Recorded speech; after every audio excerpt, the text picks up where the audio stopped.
ಕರ್ಕಾಟಕ ರಾಶಿ. ಕರ್ಕಾಟಕ ರಾಶಿಗೆ ಪರಿಶ್ರಮ ಜಾಸ್ತಿ, ಫಲ ಕಡಿಮೆ.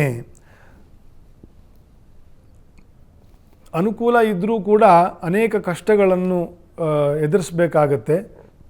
ಅನುಕೂಲ ಇರೋದು ಏಕಾದಶದ ಗುರುವಿನಿಂದ, ಆದರೆ ಕಷ್ಟಗಳು ಬರೋದು ಜನ್ಮದ ಕುಜನಿಂದ.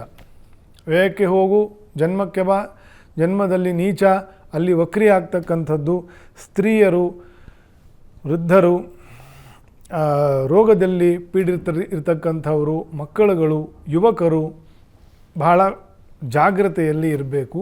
ಕರ್ಕರಾಶಿಯವರಿಗೆ ಎದ್ದು ಬಿದ್ದು ಏಟು ಮಾಡ್ಕೊಳ್ತಕ್ಕಂಥ, ಆಪರೇಷನ್ಗಳಾಗ್ತಕ್ಕಂಥ, ಆಸ್ಪತ್ರೆ ವಾಸ ಆಗ್ತಕ್ಕಂಥ, ಕೆಲವರಿಗೆ ಜೈಲ್ ದರ್ಶನ ಆಗ್ತಕ್ಕಂಥ ಎಲ್ಲ ದೋಷಗಳಿದೆ. ಸ್ವಲ್ಪ ಎಲ್ಲಿವರೆಗೂ? ಜೂನ್ವರೆಗೂ.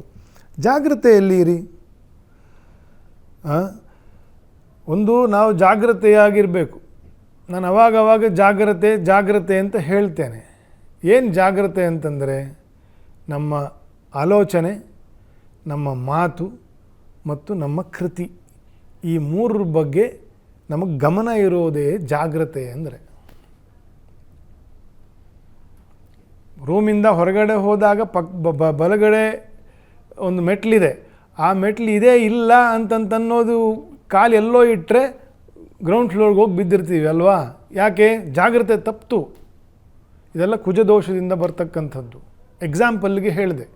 ಜಾಗ್ರತೆ ಏನು? ಆಲೋಚನೆ, ನಮ್ಮ ಮಾತು ಮತ್ತು ನಮ್ಮ ಕೃತಿ, ಇದ್ರ ಬಗ್ಗೆ ಸ್ವಲ್ಪ ಎಚ್ಚರಿಕೆ ಇರಬೇಕು, ಗಮನ ಇರಬೇಕು. ಹಾಗಾಗಿ ಸ್ವಲ್ಪ ಜಾಗೃತರಾಗಿರಬೇಕು, ಸಾವಧಾನವಾಗಿ ಸಾಗಿರಿ, ಒಳ್ಳೆಯದಾಗ್ತದೆ. ಸ್ತ್ರೀಯರು ವಿಶೇಷವಾಗಿ ಹೆಚ್ಚು ಕಾಳಜಿಯನ್ನು ವಹಿಸಬೇಕು.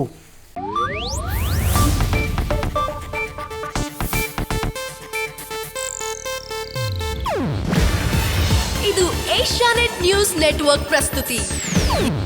ನೀವು ನೋಡ್ತಿದ್ದೀರಾ ಏಷ್ಯಾನೆಟ್ ಸುವರ್ಣ ನ್ಯೂಸ್.